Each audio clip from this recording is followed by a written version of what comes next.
Welcome back to the Apprentice 1-to-1 podcast. We are here again. I'm with Jamie and Craig. We were supposed to be joined by Sam, but he's ditched us because he's recording Monday Club, and apparently that's a big deal on the internet, so he couldn't be with us. But we're going to press ahead, and we're going to talk about solar, battery storage, EV, and the whole prosumer thing around the regs that have just dropped last week. Before we get into it all, how are you, Jamie? How are you getting on? I'm just dead busy, like Sparky should be, but I don't like that. But yeah, I'm all right. I'm good. Like I said to you before I got here, I can fit my tuxedo from 3 years ago, so I might be rather happy on this podcast. You never know. Yeah, that's winning if you're getting in your clothes from 3 years ago. I'm struggling to get in them from 3 weeks ago, so you're doing better than me. How are you, Craig? Have you got any exciting news that you want to share with us on the podcast? Yeah, so I'm on paternity at the minute, being a dad to my second child of a few days old. So it's tired, but not for the reasons that Jamie is.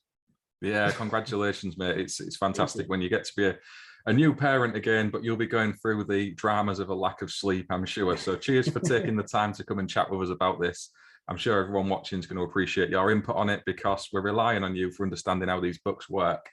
Because I am pretty clueless on a lot of it, to be honest. I'm on a journey now myself, learning about this in terms of growing my business to be able to offer these services. And from chatting with Jamie, I think you're on that kind of journey yourself as well, aren't you, mate? I'm a tight bastard and I don't want to pay for electricity. So I was going to start blogging it actually, because it might be useful. I started doing it in my own house, as in I've started really boring stuff like cleaning out my garage, changing a fuse board and all the little, what we would call enabling work. So I know what I know now. I'm looking forward to this because I want to learn something that might help me. And also, like I say, this is going to be big business. Yeah. So for you, this is going to be what did we go through? There was something. Oh, this is like every Saturday morning when I was young, I used to change a fuse board from a rewirable to MCBs, get 350 quid, go downtown and wax a lot on booze. And this is your one of them kids. Yeah, this is and for those young apprentices, invest your money in saving and all the sensible things, not down the pub on booze. Well, it's cash in it. Cash, no one has to pay tax on cash, so it was all right. Yeah, every Saturday morning, a rewirable fuse board change. Everyone's got to have one of these things that they can milk a little bit, and I think this is going to be the one for younger lads and ladies. Sorry, sexist. I definitely think it's going to be an interesting field. I'm not sure what we're going to teach anyone if all three of us are learning, but we'll see what we come out with at the end. Well, everyone wants to see us pottering on out there. I think that's an important thing to share on this podcast, that we're not all experts in this stuff. It is a new, well, we're saying it's new, the combined thing of it being together as one kind of thing for a consumer to take into their home as a prosumer. That's the new element to it. Solar's been around quite some time. EV's been around a bit of a while now, and battery storage, certainly in commercial installations, has been kicking about for a good long time. But pulling all of that together and making it work in somebody's home is what's the key aspect of this podcast, I guess. And it links in a little bit with the domestic apprenticeship that's been brought out, because there's an intention there to teach a lot of that within that course, is my understanding. And also in the regs, we've got this entire new chapter now about prosumering. So I think that's quite relevant for a lot of apprentices who might be watching this. As Jamie said, you're going to be doing a lot of it. There's every chance you might spend your whole first 10 years of your career doing nothing but it. I think it, you think it, the regs think it, the people bringing out domestic apprenticeship think it, National Grid think it. So if you don't want to get involved, you probably want to move on to plumbing or something, because storage and PV in every house is the way it's got to go. There's no other options for the grid. We either start having blackouts or we do this. But I also don't think this is going to just stick to domestic only. And I know that that's probably the bigger angle to look at for the short term. And the regs have obviously only got the one chapter in it at the minute, because it's on a journey itself, looking at the wider scope and what's happening in the rest of the world for how we bring it in. But when you look at this and you start to read about some of the operating modes and things, and it starts to talk about having shared premises, are we not going to get to a point where industrial parks are going to be all producing and having solar fitted and having battery storage and all supplying each other for an element of time before we have to go back on grid? And I think that that's going to be where the market goes. I don't think you're going to be just putting solar on one person's house. I think you're going to be putting solar on a street, and you're going to be putting solar in batteries, in everybody's house, and you're going to be putting chargers on everyone's house. and everyone's going to help each other out in a kind of community feel, I think, to sort of deal with this energy price and sustainability, I guess. They'll find some way to tax that though, won't there? Yeah. Well, you're already getting that even if you're producing back to the grid, it's not anywhere near what they're charging you for your usage, is it? No, I mean, I'm not clever, and I thought the other night, if my neighbour were a massive penis, then we'd get together and we'd have 1 meter, 1 battery storage, solar on both roofs. But you can bet straight away there'll be a reg or a regulation to stop you sharing that meter, because that will halve your standing charge, won't it? So I'm keen to see what develops as it develops regarding that kind of thing as well as the electrical side of stuff. How will they tax it, and will it still be economical? Will it just, I don't know. It's a very interesting thing, I think, that's going off right now. Well, they are starting to talk about that, aren't they? In Chapter 82, they're starting to talk about having your PEIs in place, and that if you've got a collector of 3 or 4 houses and only one of the houses is producing, then the DNO will class it as 1 installation rather than as 4 separate installations. Oh, so they've thought about it. I should have read it really, but I haven't. Yeah, it's kind of laid out in there. And, you know, we're talking about, if this is houses, they've also got the flats side of things as well, how they're going to set up prosumer installations, because, you know, they assume that they want to, certainly in new developments. So there is a lot of interesting areas around all of this. And I guess if we start at the regs level, and then we'll build this out from there. And really what the regs are looking at in terms of these kind of installs is doing it in a safe way. I think that's the main emphasis on it at the moment. So they're talking about the supply that you're going to have, if it's going to be your DNO, local generation, PV, wind, or your batteries, which can be both a load and a supply. And then you've got the different aspects within the regs to do with distribution, your consumption monitors, your energy management. It's all been kind of pulled into that new chapter. So they're really focusing in on doing this in a safe way. And one of the first things that popped into my mind from my past with inverters was the fault currents. So it's to do with fault currents that you might generate. So where on a traditional install where we've got our boards with MCBs in and whatever, we need quite a fault current to make them operate. The idea is when we're designing our installs, we get as faster operation of them as possible. Now, when you've got an inverter and you're kind of limited a little bit in what that can output, how does that affect things? How are we going to set up our protective devices? What do you think on that one?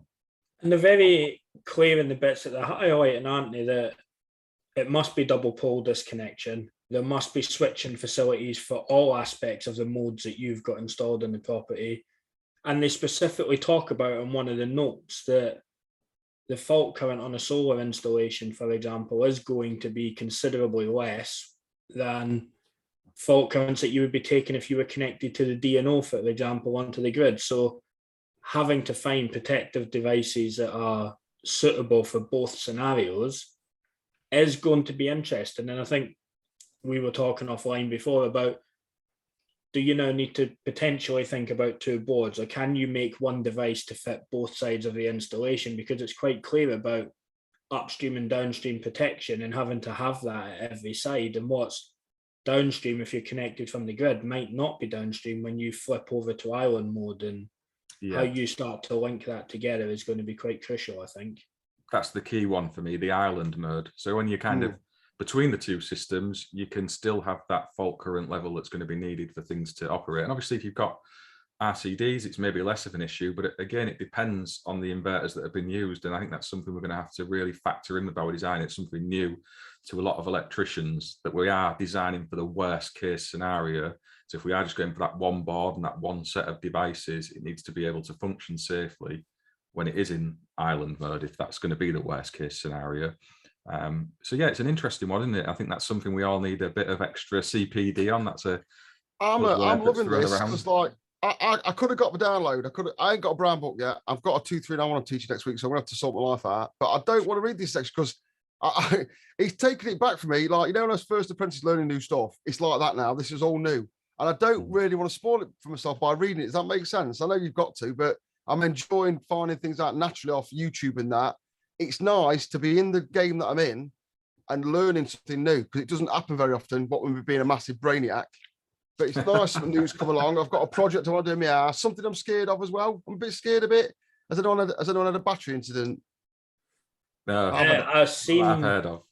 I've had a battery incident. I'm a bit worried about they've been in my ass. I don't know. I'm still trying to learn about the technology behind the batteries.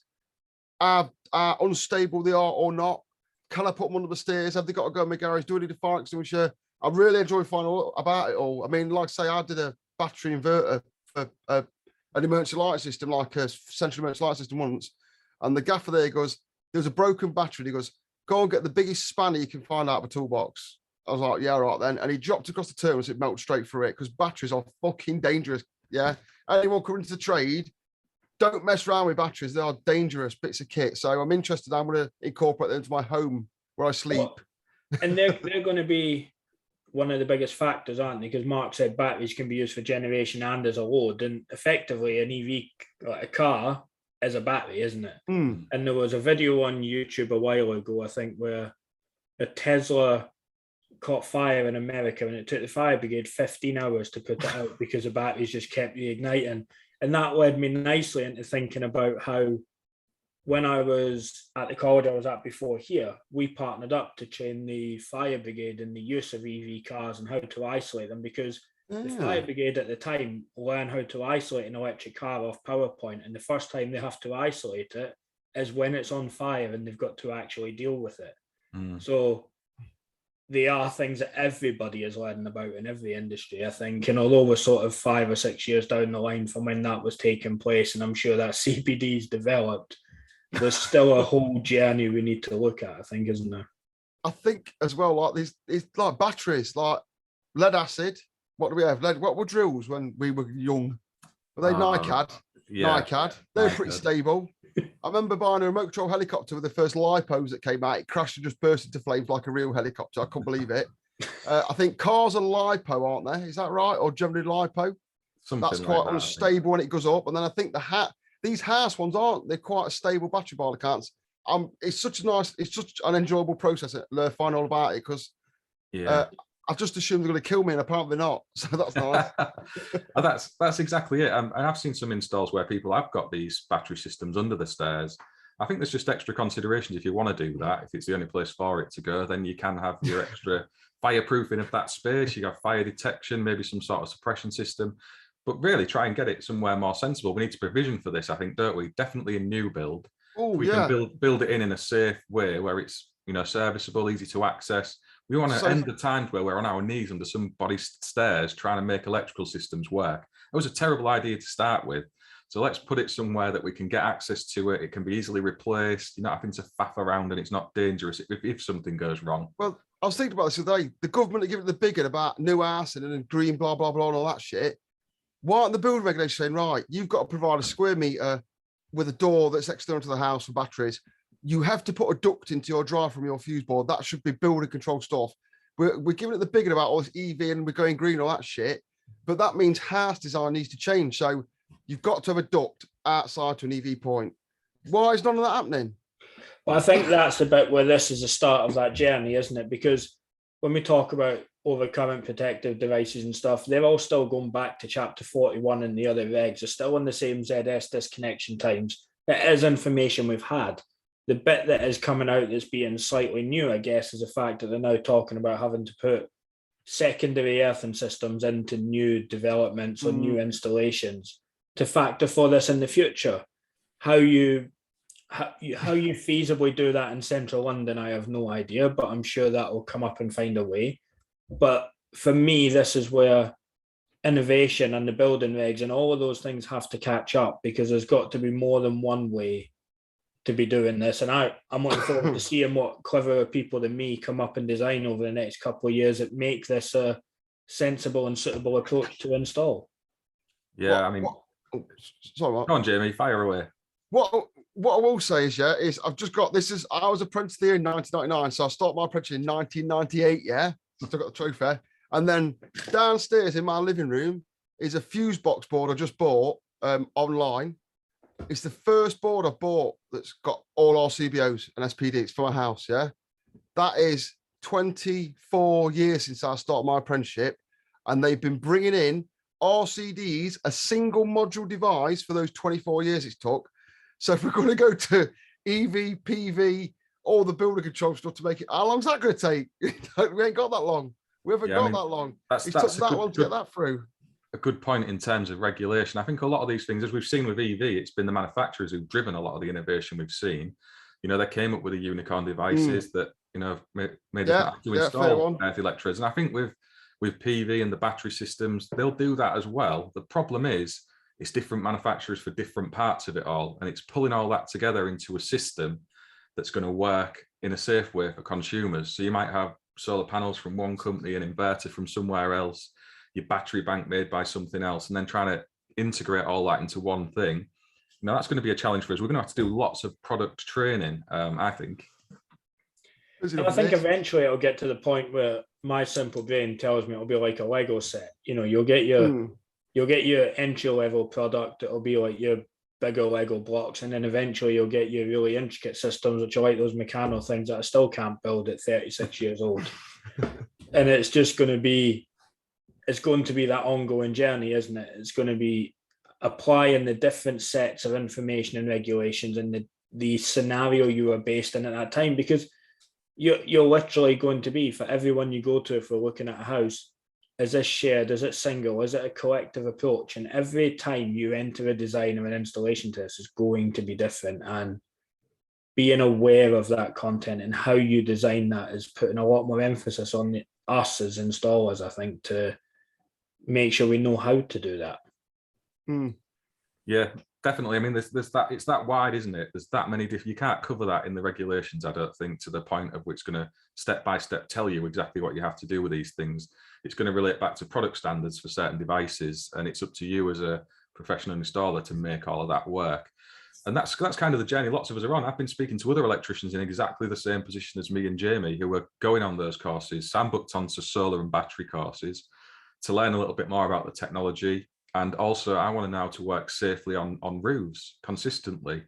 We've all got a bit of experience of messing about on a roof with your scaffold and stuff, but I want about the different slates and tiles and stuff. Yeah, how you figure out attaching onto rafters. And I'm going to give Stuart Cato another shout out, because he's been helping me out over WhatsApp quite a bit with some pointers and places to go to get the right training. So we need to get him on here, Mark. I think this one's nice because we don't really know what we're doing, which is, I think, is a nice thing to everyone to see that we're on a journey as well. But are you suggesting we did on any other ones? Well, yeah. Let's not mislead the audience. Definitely, it'd be nice to get someone on here, or Stuart could watch it, come on and say, "Yeah, you're all cretins. You're ruining the industry," because it's just like we are bimbling along here, aren't we? Trying to work out what we're doing. Yeah, like everyone is. Stuart is an expert on this. He's been on Apprentice 1-to-1 before, so he is quite happy to come on and chat with us. I'm sure he would. So yeah, that's an interesting angle we can go towards. I suppose my question being, I haven't done solar, I haven't done the courses in it, I don't know much about it. I suppose my question is, should we be fitting the brackets in the roofing, or should we have somebody in our company that knows what they're doing when it comes to slate and tiles, as you say, Mark, and different types of roofs, and the considerations you take into that factor? Because I'm not sure I want to start being a roofer. I don't either. I don't want to break a tile and have to fix a roof and then it leaking 3 weeks later. But if you don't do the old package, the 3 solar guys I know, I think Stuart, I've spoken to Stuart on LinkedIn. I keep it on his Instagram and that. I think he does the old package, doesn't he? He does. The guy I know in Nottingham who really helps me out, he does the old package as well. So I don't know if there's scope. I think you've got to get stuck in. It's not like EV. We can go and bang these things on the wall outside. Off you go. I think you've got to be. The good thing about it is you've got to be skilled. You've got to be willing to put the effort in and do all that, I think. But I don't want to do that. But I might have childish led myself down something I wanted to say then. Obviously, Mark touched on the domestic apprenticeship at the start, and I know that the electrical industry traditionally has been that we do everything. But is it now too big to do everything? Do we now need to start having people who are properly trained in doing these things? Yes, you do solar. Like Stuart Cato, yes, you do solar. You know how to deal with these roofs. You know how to fix your brackets. You know how to do the different mount and things. I've watched him when he does quotes and prices. He knows what he's doing inside and out. Ask me what I've got on the roof of my own house and why one's felt and one's slate and one's something else. I couldn't tell you. You know do we need to allow the natural adoption of our industry to move into a way that is going, and accept that with better qualifications and standards to make us better at what we do? you know that romance about electricians always do everything, do the old electrical job. That's bollocks. That's never ever been the case ever anyway. That's just some romantic thing that people like to think is the truth. That old boy proper sparkies who have got JIB cards think they do everything. And the fact is they don't. They can't do controls and instrumentation. They can't do controls on machinery. They don't do HV, MV, or anything like that. They just think they do. And we need to get away from that concept that people think we do everything, because we don't. That's a load of fucking old shite. Well, the roof side of it is an entirely new concept, isn't it? And it's all about understanding your own competence at the end of the day. If you're not capable of making that decision, then you shouldn't be doing it. If you don't know how to work on someone's roof, you shouldn't be doing it. And I want to go and get I won't for the chase. I won't. Fuck it. That's a decorator's job. I'm not taking stronger off a decorator. Yeah. No, that's true. I want to go on that journey of competence to try and learn how to do that. And when I'm comfortable with it, and you've had a bit of experience in doing it, you might be happy to take that on in the future. But for the time being, we'll be looking to work with a local building contractor who's going to keep us right on people's roofs. Because there's all the surveying as well to do with, like Craig just said, it's not just actually fixing it to the physical roof. You've got to understand the wind loading and stuff like that, and the lift. Is it rotten? Are the slates rotten? Are the nails rotten? Is it a traditional slate roof? There's all sorts, isn't there? But if you're talking about new build properties, you're talking about 3 or 4 different types of joists installed in the new build property before you even talk about what you fit to the roof. Oh, because those roofs are designed to take literally just the weight of the tiles, aren't they, for cost, to keep the cost down? Pretty much. And fire rating and other regs that, we don't. I think it's eye joists or something you've got to have fitted now in your ceilings or your floorboards that make you say that they will give you the 30 minutes or an hour to get out before they burn down, and they've got steel made in them. And you've got, as I say, it's a big field that I don't think is outside of people to learn, but I think we just need to accept that there's learning to go on that. Where I am now, and this is my extension, I'm in there, and this was made by a company called Trust Tech. I think they're a big old firm. So you send them the dimensions of your walls, and they build this in a factory. This roof was made in a factory, and they send it as a kit. You've probably seen it being offloaded off lorries. So they take into account the fact that what material is it? So it needs to hold the weight of the roof itself. Then they make an allowance for the shit that I put in it, like old Christmas trees and stuff like that, and marijuana grows. Then they make an allowance for wind shear and snow and all that kind of stuff. Are they allowed for me to have solar panels? What's the percentage? I just don't know. What is? Can I get anything on there? How much do they weigh? There's all that, and then obviously on a new build, they are value engineered, aren't they?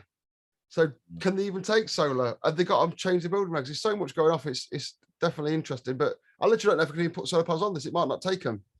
It is so interesting. I look forward to next week's show when Jamie's roof is in because he can't. When the police are around in Jamie's loft.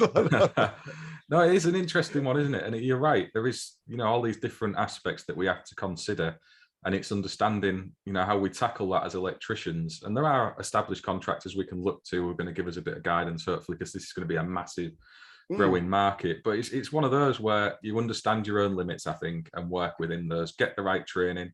Just speaking about some of the free stuff that's out there, Stuart's pointed me at Solar Edge. So I don't know if you two have been and looked at that, but they've got a massive resource of training that can help you if you just want to work in sales with an electrical business, for example, and know a little bit about how it all works. Or if you want to go on a full tech journey around their products, it's all there for you to go and take in. So I think that kind of thing is really helpful for us as well.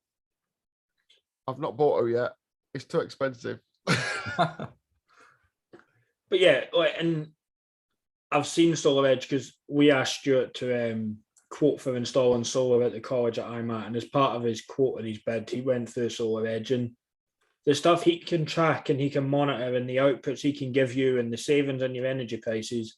This is definitely the future of where things are going. And if you know what you're doing with it, it's going to be a big market. The interesting journey for me is going to be, everyone will focus domestically to start with, but actually I think commercial and industrial installations is where this is really going to take off, because I imagine the corporation taxes or the savings they can have if they start to install this technology, if you're a Starbucks or something like that, is going to become huge. And therefore, I think that's going to be where we see the benefits going predominantly. And for me, it will be interesting to see then what incentives do we put in place, because if we've got an industrial park that's all generating, all producing, all consuming, and then sharing that back to the grid, how is that then being distributed throughout domestic properties and helping everybody? And that they're going to generate more than, you know, a couple of houses in the street with solar on it. So I'm excited to see how that relationship develops. That's an interesting one. Like you say, it can be a street that maybe gets together and does something similar like that as well. It's how all that's going to build forward as time moves on and be able to safely make it work and then fairly distribute the benefits of that system. Just kind of go back a bit to the way that Edison was first wanting to do the distribution of electricity, wasn't it? It was called local generation. And then we moved away to these times of big power plants and then selling electricity to consumers. So, you know, and pulling it back to the beginning of this, when we were speaking about taxation as well, there will be a switch in time where the government have to do something to generate revenue because they're going to be losing out on all the fuel in vehicles, the tax they would raise on gas sales and stuff. So they will come for that. And it's how they're going to make that happen and being aware of that as consumers. It might seem really low cost now, but maybe in 10 years that won't be the case. So we do need to be a bit mindful of that as well, I think. Just going back to you mentioning Edison there. Edison's an arsehole, all right? Just want to get that across. Don't mention him again on this podcast. I'll never come on again. He's just a salesman. I hate him. Exactly. But it was the principle of his distribution system was that it was all kind of local. And I think what we're heading to now is pushing towards that. I think we're going to go to a lot more local generation, a lot less reliance on a grid connection. Maybe not immediately in 10 years' time, but looking maybe 20 years into the future, we might not need a grid system at all. I don't know. I think that's going to be interesting to see how it develops. The big power stations are dead. If you are young and you haven't drove past Drax and had a look, you want to do it because in 10 years' time, might even be there. I remember the big coal burning stations, forever seen trains full of coal going up and down, mine equipment where I lived, they're gone. The biggest like Drax is, I mean, you quite know that, Mark. It's ridiculous, isn't it? It's a ridiculous thing. It's just the engineering's unreal. I've done a tour around Radcliffe. I've done a tour around Drax. Ferry Bridge get a chance as well. now, get in there. Yeah, Ferry Bridge. They're absolute monsters, the likes of which will probably be never seen again in the UK. So if you're new to the game before it's gone, get yourself down there and have a look around. So having explained the complications of all of this and speaking with your lecturing heads on, how are you going to approach this with a domestic apprenticeship, trying to teach all of this in that course? We've not seen the meat and the bones of what that's going to look like, but we've seen as established contractors and experienced electricians how difficult this is. You know, I'm wondering how colleges can be expected to teach a solid overview of that. It's going to be a real challenge for them as well. So for me, this is where the industry needs to put his pants on and come and help us, because everybody always says, oh, apprenticeships in colleges is not good enough, but there's only so much we can do. There is only so much we can take in. And if an apprentice comes to us 1 day a week or 2 days a week or 3 days a week, whatever it may be, that's not enough learning to justify the whole 4 or 5 years are going to take throughout the apprenticeship, or 3 years on the domestic as it's been proposed. We cannot, education, unless the government does something drastic, cannot just turn around and start investing £100,000 in solar and batteries to have 30 different sites and installations set up to be able to teach this effectively. We've got to look at that, and for me, that's where manufacturers have got to come in. And I'm very fortunate that I'm supposed to be having a company coming to work with us on our show home that we've been building, where we've put EV chargers on there. We've got Control 4 technology. I'm supposed to be getting a solar and battery install, which I'll get to be part of fitting. And then we have made effectively inside the college a small house that can go into sort of an island mode, if you like. It can sort of look after itself through generation, storage and everything else. And that's going to be the way for us to start showing that to students and apprentices and things now. But that to 30 apprentices needing to study solar as part of their qualification is a huge leap. And I don't know many other colleges, not bigging ourselves up, but don't know many other colleges that are putting those sorts of installations in or the time. So if we get that, it'll be a fantastic start, but there's a long way to go, and we need help from industry to support that, I think. The problem is, I'm not knocking any colleges for this. A lot of colleges, or I dare say the majority of colleges, struggle to maintain two-way fuse boards. when they're getting cycled around learners all the time. So how are we meant to handle this kit that's cost thousands? How are we going to deal with that? How are people going to get hands-on with stuff that costs thousands that can be broken easily? That people are taking it out, look around, get inside. It's just like we're not used to dealing with this kind of expensive accessories, are we really? No, and that's where something's got to change, because I feel for colleges, and not because I'm in one, I just feel for them generally. You know, that the money that's given to do this is not anywhere near enough. And for clarity, the difference with colleges and training providers is colleges are not for profit. They are registered charities. Therefore, they have to reinvest everything that they bring in from their funding. So we are already reinvesting everything that we already bring in. How are we now going to find another, I don't know how I would find another 10 grand for my own house to put an installation on my own house, scale that up to 30 people at a time. How do you do that? And you can get a great setup, and there's always a bad apple, isn't there? And it could get broke. You know what I mean? I hate to be honest about it, but you could have a really good setup and still get in there and shoot it with a screwdriver because they're just being lazy, and it's knacked. And I just don't know the solution to that yet. Manufacturers supplying dummies. I don't know. I generally don't know. It's going to be an interesting one for them to do. I think we need to be proactive on it rather than reactive. So we've got this new domestic electrician apprenticeship that's coming in that's heavily focused on all of that. So we need to be pushing government and industry to help fund and set things up so it can be taught in the right way. We need people who understand how those systems work. So they're given access to training themselves to be able to teach others, and then the materials to be able to do it in the right way. Because we're saying how exciting this is, what a great opportunity this is for young people now.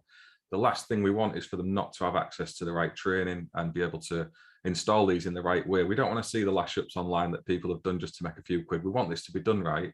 So let's help colleges now. Let's really set this up in the right way. I think that's something Apprentice 1-to-1 can maybe help with and get that message out there to the wider industry. But that's great. And that's part of my thing about when we talk about knowing your limits. I might go on a 5-day solar course or whatever they are now, I'm not sure. And technically, I can then teach it. I wouldn't. Because if I've never done an installation in my life, if I've never personally worked on them and done them, then the qualification's one thing, but experience is another. And this is where we need industry to go, do you know what? We're going to give somebody up a day a month or something. You get 2 or 3 companies give up an engineer for a day a month, and they come in and teach some parts of the specialist courses that need to be done. It hugely is going to help and benefit our industry. I've never taught anything I haven't done. So that'd be new. I mean, doing one in my own house, doing another one. When I teach 2-3-9-1 or test, I've done it thousands of times. I know exactly what I'm on about. I can be questioned. But I don't think your average lecturer is going to stand up to an ex-spark, you should say. He's not going to stand up to the kind of questioning over regulation and testing and installation questions like they are this, because it's all new for everyone. As you can see, like I said, I'm totally new to it. I'm on a bit of a fact-finding mission myself, and I don't know what's going off. So there's a limit. How's that going to work in real life? There is a limited pool of people who are going to understand this in the detail required, and that's my concern with it. It's making that available to enough lecturers to be able to teach all these students who might go on this journey themselves as apprentices, and to teach us as experienced electricians how to work on these roofs safely, how the systems all plug together and can be used safely in people's homes. It's a really exciting thing, but I think rather than be reactive to it when all these demands for these installs, because we're going to see huge growth in this, especially with the price of electricity. It's happening now. My phone's ringing into my business with people asking if we cover solar. That's why I'm looking at it. So I'm seeing it as a business owner. I think this is something we need to be getting ahead of that curve now, get some money into the colleges, look at government for the way they fund all of this with an acknowledgement that there is extra costs now. If this is a new cost that they're offering, it's been put through the proposed systems, however that works at a government level. We need more money into colleges to help make that work. We need these manufacturers to maybe have kitties set up where they help support training companies to get people upskilled to install their systems rather than just being internal with their product training. I think we can make a much bigger effort as a collective industry. And you've said that a lot recently, Craig, people coming together, dropping their egos and all of the other side of these things and just working together to try and ensure we have a better industry for everyone to work in. I think that's a powerful message. Yeah, and we got to just keep fighting the good fight, I guess, haven't we? Because I think everybody wants a change and everybody wants to see the benefit. And why wouldn't you if it's an industry we work in and we love? But we've got to be realistic about where we're going on that journey and how we do that, and look at it in a in a positive way, I guess. We could start with some material, couldn't we? Because like I'm going to blog my install for the benefit of others, not because I get any money out of YouTube, but because it's not monetized. But I am making sure I struggle to find stuff out. So I could just there's people I go places I can ask, yeah. But like the code of practice, 90 quid. So I've got to spend 90 quid on that code of practice just so I can learn a bit about my own house. What learners can afford to do that? Then it could come out in 6 months' time and it's changed. Then I've got to buy another copy. I could sign up to the IET one, but then I can't use that in the classroom, so it doesn't benefit me. Where's the information? Like, obviously, in the professional electrician, like, you get these little things by the ECA and NIC, don't you? Like these little, well, you can reduce a cable size and they're running these little odd things that happen that you can do. Whilst on that code of practice is kept like, it's totally secret. You can't get any information that's been extracted from it, and that's not helping me get into the industry, which is fine because I can afford to buy the books, but learners, how do we expect learners to get into that? I would expect them to have a breeding interest if they can't just go, oh, I'd like to know a little bit more about that. What the code of practice says, can't afford it, 90 quid, bosh.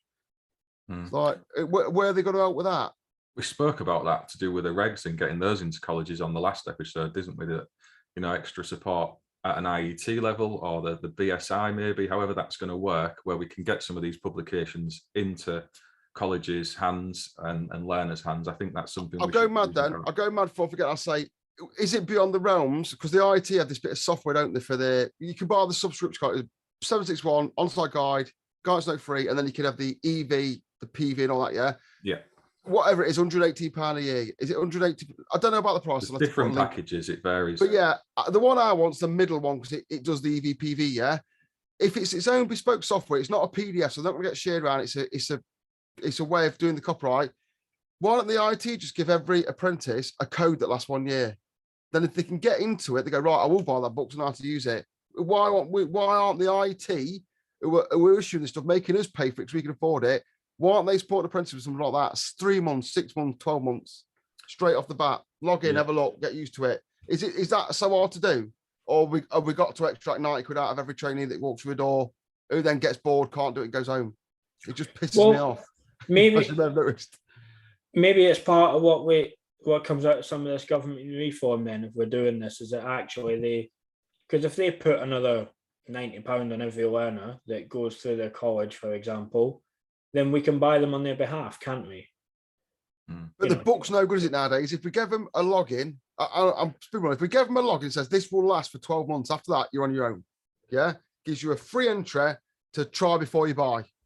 Is that not? I mean, the IET do offer some benefits. Simple. I must be getting it wrong. I must be thinking. I must be. No, it's a sensible chain of thought, mate. The IET do give some benefits to apprentices, but they're kind of structured in a way where it's more towards this technology aspect and engineering rather than electricians. And because they produce this book, I think they could definitely look at offering that to apprentice electricians who are enrolled with the IET. That'd be a massive benefit. Looking at it through my apprentice eyes right now, if I'm sat there knowing I can enroll in the IET and I'm going to get a heavy discount on my books or a login to the regs, if they're looking to increase engagement with young people entering the industry, that's something that they should definitely do.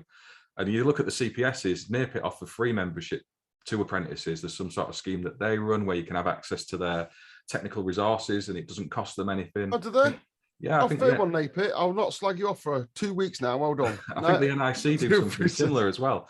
So there is stuff out there for people to get some help, but not to the IET need to get the finger out the arse though. Yeah, to be fair, I joined the Institute of Electrical Engineers, which then merged, became the Institute of Engineering and Technology. I'm an electrical engineer still. All I see is like they send me emails about robots and shit. I'm an electrical engineer. Like it seems like we're a very small person in the pond, but we always will be that very small person in that dying golf club style society, unless they do something modern to bring these young people in and get them interested in these rules and regs and help them find out that this thing is useful to them, which they don't do. Yeah, they made a misstep when they did the electricians conference, where it tended to be more about competence and looking at electricians through these glasses of analysis and saying that we're all terrible, when really, if they want to get engagement, who under 25 would watch that shit? Well, that's it. If they want to get engagement and they want to get young people in, then give them an incentive. And usually that comes from the benefit of a free book or something along those lines. And then resources that are going to help them. That's something. It's just all very golf club, I find. Everything's very golf club. Times are changing. And we still, I mean, don't get me wrong, these old places, these old ways of doing stuff. I used to be ECA, I used to like it. I used to like going to the meetings and speak to the contractors at a golf club, funny enough, and find out what was going on. It was a very old school way. But nowadays with apprentices, they want like, well, can I get the book then? Oh no, we ain't got any copies of it. It's like, got an iPad though, can I log in and get it? No, you can't, because it's all top secret, because the IT want to make loads of money out of it. Well, they make more money if they got more people in the trade that were interested in reading the books, that then read them and went, I do like this is useful to me, and then went away later on and goes, right, I'll buy that book, bosh. But that's got to come wider for me, because, and I'm not saying this about every contractor at all, but there's lots of people out there who openly say they don't pay much attention, or they don't read the regs, or they don't get any sort of level of knowledge, and that's the information coming out on social media and other bits and pieces. And what is it, they don't want us and they just want to be sparks, they don't want to get into the regs. People just apply rule of thumb, don't they? Well, I know that, sockets are 125 and that's it, and I do this because that's what I was shown by Bill when he was teaching me back 30 years ago. And if we don't start owning some of our own knowledge and upskilling some of that information and seeing the value in these things, then we're never going to get to a point. And if you talk about, like, you might put you might wire your ring the way you always have, and the chances of it causing a fire might be small, or it might be limited depending on, install factors. There's lots that can change in that. But if you start taking it back to a topic, if you start talking about you've put batteries in that way because that's how somebody told you, and you didn't actually know that you needed to have a secondary earth installed, and you didn't know that the inverter didn't trip your RCD, and you didn't know that, you can't use that bracket on that type of roof because somebody's roof fell in. We've got to start taking a bit of ownership as an industry, for me. And I'm not saying everybody needs to be, quoting the regs line by line, bit by bit, because I can't do that. That's not me. But you need I would make sure I went and looked at the chapter and made sure I looked at the information in the regs before doing the install. And when you verify it, you're checking again. We've got to start seeing value and importance in how we install some of these things. Those sparks on about that, they don't care about the regs, they learn off someone else, they get by, they're good at trunking con of that. They're £20 an hour and that's all they ever get. They're just sparkies being sparkies, doing sparky things, which is fine. But if we want to install and improve we've got to get people to want to rise above that. So out of the course of it, I went, right, someone tell me something about that. This is a 2391 I was doing. Someone tell me something about the electricity regulations. Nothing. Total silence. So I said, the only legal document that covers your trade, and not one fucking person in this room can tell me anything about it. No. Well, if you come for a job with me, you'd all be fucking out the door. You know what I mean? And is that not fair to say? It's just terrible that we don't hold our own industry and people aren't passed on something like that. I was absolutely shocked, if I'm honest. I think if you asked 20 people that, you'd be surprised how many actually did come back and give you an answer to it's fucking free on the internet. You've only got to read it once. Honestly, like, you just every interview I'll go, tell us about the electricity regulations then, and they're like, no, right, see you later, because you're not the kind of person I want to employ. But maybe to be aware of that, I think. But maybe, to be controversial, maybe the problem is the way the information is put out. Maybe the people are lazy not to fucking look for it. It's been online for 20 years. It's been there since 1974. Yeah, I know. I'm just trying to devil's advocate, But technology is advanced now, right? To when this all started, and I know people will go on things and say, well, in 15th edition, you had to buy 15 books and whatever else. Great, fine. But back then, the internet wasn't like it is now. If people are watching social media and YouTube and doing all these things, surely your content needs to be put across in a way that helps people understand that. Don't get me wrong. Sorry.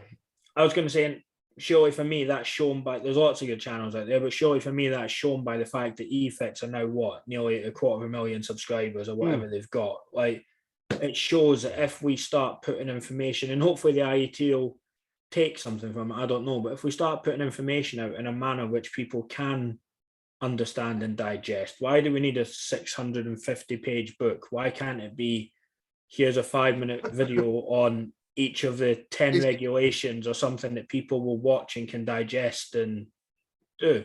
I don't know. You know why eFix is popular? Because it's real people discussing it openly in a fun way.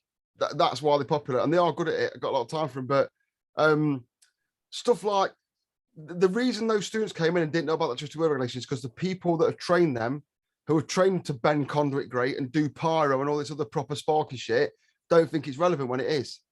And we need to install that back in, that this is relevant, this is important, this is the only legal document that covers you. It sets you apart now. So any apprentices, trades that are watching this, if you read that document once and the building regulations, you'll always be able to go, oh, you know what? I know that's in there. I can't work near a live conductor because it's in the electricity regulations. Then someone will listen to you and go, oh yeah, knows his stuff. Otherwise, it's like, I'm not doing that. That's the difference, isn't it? I had a chat with a contractor who was employing an apprentice, and the student was coming in to do a science exam, and he was struggling with the science exam, and he said, well, my employers told me I'll never need electrical science in the industry, so it's a pointless exam, so I'll just get through it. And I just kindly asked his employer how he references resistors in parallel and his insulation resistance testing and how they calculate that information. But that, unfortunately, is a sticking attitude of what we see. So we've got to look at how we make this information more relevant and more attainable for people. And I'm not sure a 650-page book, as good as I think it is, but I like reading them because I'm sad. That's not necessarily how you stimulate 16, 17, 18-year-olds. No, but I don't think you ever will go through that. But what they need to get, as you go through your career, you should be more interested in these things, aren't you? I mean, I made sure, like I said, they didn't know what the electricity regulations was on that course. I put it across then into a format that I won't reveal on this podcast. Why is of use to them? Why they should be interested in it? And two people said, "Oh, I've downloaded that and read it now." I didn't say I just ignored it, but I put it straight. I was like, right, I'm gonna nip in the bud. Why you're not interested? I'm gonna get you interested. Not make you. Can't do that. Got told that before. I'm gonna get you interested. And I think we need to do more in the trade to get people interested in going, oh, well, all this documentation is there for me. You won't go and buy a fucking motorbike and not read the instructions, would you? Or like not read how it starts or how the brakes work or how it's got broke in. Some people would. They crash into walls, don't they? So this is true. This is true. Like, oh, I'm driving along at 45 miles an hour. Oh, where's the brake again? Oh, right. Fuck. Too late. Too late. But we need to start making it cool, don't we? And interesting and exciting. And I just think in this case, the bit I'm struggling with, which is where we start with this conversation, is I am struggling to get information. For me, I start digging more.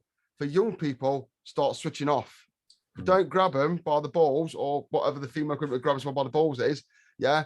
When they switch off, oh, it's too hard. Can't get there. I'm really keen, but I can't get the information I want. It's not there. I want to read something. I want to find something out. And that's for industry sort of, I suppose. Surely our own apprenticeship figures on that article that was released in FE News in the last week, where nearly half the apprentices dropped out in the last year. Surely that for itself speaks its own volumes. I'm not slagging the industry. I love this industry, but something's not quite clicking. How do we work together to make it click? Yeah, it's that honest discussion, isn't it? 100%. There's so many people get quite defensive when you see figures like that, Shane. Like, oh, my college isn't like that. I'm not like that as an employer. You know, this is a wider, bigger problem. Everyone at my college gets straight A's and never leaves. Yeah, we need to speak openly. It's a perfect opportunity with all this new innovation, the new domestic apprenticeship coming in. I think they're rewriting the traditional apprenticeship as well. You know, it's a massive opportunity for us to really structure training in the right way for the next 10 years. You know, we've had 10 or 15 years of pretty awful short courses, let's be honest. Yeah, and that's why no one wants to learn out. Because when I went to college, I started to inject them before I forget. When I went to work, there was people in, I was like, I want to be like him. I want to be like her. I want to be as good as Spark as he is. He knows his shit. That's how there were Sparks at my firm. You wouldn't fucking ever cross them because they were brilliant. And people are like, I want to be like him when I'm old like him. And then because of short courses, like, well, what's Bob doing? Oh, I think he's just pulling some cables. And he's just lost all that. There was no panache. It was just like chancing and trying to chain other people as chances. And young kids see straight through that.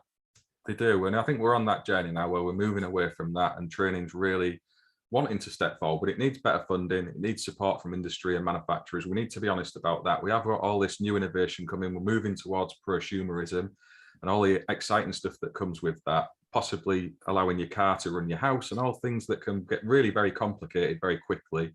So we need to make sure we're supporting that learning journey for experienced electricians and youngsters entering the industry. I think as we're going to build this, we will revisit this series a few more times. We'll maybe get Stuart in. We'll speak about Jamie's journey, and I'm doing an install as well in my own house and at relatives' homes to practice some of my skills and build up my competence as a test bed. We can share those experiences. I'm sure Craig's going to come across it in his working life as well as time moves along, and we'll come back and speak more about this. Is there anything you two want to add before we finish this podcast? 'Cause I think we're kind of reaching our time slot before the internet switches off. The money's run out of the meter. We covered a lot of ground there. I got a bit off my chest there, if I'm honest. Yeah. And I never guessed, mate. And I lost a bet. Jamie didn't break double figures of swearing this week, so that's Has he all. not? Got the clicker on. I just to get some. I am on this podcast, and I got in touch with Mark originally, and I go to train because I like slagging things off and saying that's shit, that's shit. So we train. I'm like, it's shit, and someone says, "Well, go and train." I was like, "Well, I fucking will do then." So now I'm here. I'm gonna do something about it. You know what I mean? But I think we need to get back to that, like, people caring, people actually caring about stuff, caring about doing a good job, caring about being good, not this like money, short courses. You're gonna make this an hour because if you are one of those wankers that don't want to read the books and know about electricity, world relations, all that stuff, you're never gonna get more than 20 quid an hour. Just be some spark who bends pipe. If you want to go, to leave this on a non-rant, I think it's going to be interesting to see how this develops and how solar and battery does emerge in the future and how we integrate it with cars. It's I'm technical, excited to see how that develops. It's a great opportunity for everyone to care about something in the industry that's really technical, that's moving through and get involved and do it properly. If this comes out as the sham like EV charging, that'll be a disappointment for the industry and everyone in it. That's fair. I think an honest discussion, we should encourage people not being afraid of being wrong either. I'm happy to learn on these podcasts. I always learn so much speaking with you two and everyone else who I go and chat with. So I think that's something that, as Jamie said, don't be afraid of your own opinion. Don't be afraid of being wrong. If you want to say something and get it off your chest, you're always welcome to come and talk with us on the Apprentice One-to-One podcast.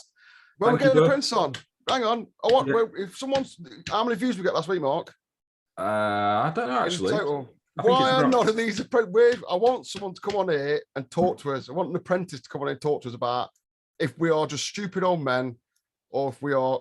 I want someone to come and talk to me who's young. I want to feed off their youngest because I'm old. That counts Sam out then. We won't get him on. But we get some apprentices on 100%. We'll get that sorted. If you're watching this and you want to come on and talk to us, we're all on Instagram, aren't we? Yeah. Which is the cool way kids communicate. Just message one of us. I'll come on there and gee what for or whatever. You can swear, obviously. But yeah, I'm dead keen now. I think we're getting a bit old men club, old men moaning. So there's plenty of podcasts knocking around like that. I appear on most of them. I don't help the age rating of most podcasts, let's be honest. So yeah, apprentices, take it up. Come on. Definitely. Thank you both for coming on, especially you, Craig. I know you're going off to take over from your good lady looking after the little one. Take care, both of you. We'll be back in a week or so.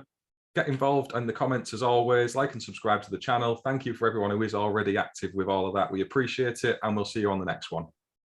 Cheers all. Bye-bye.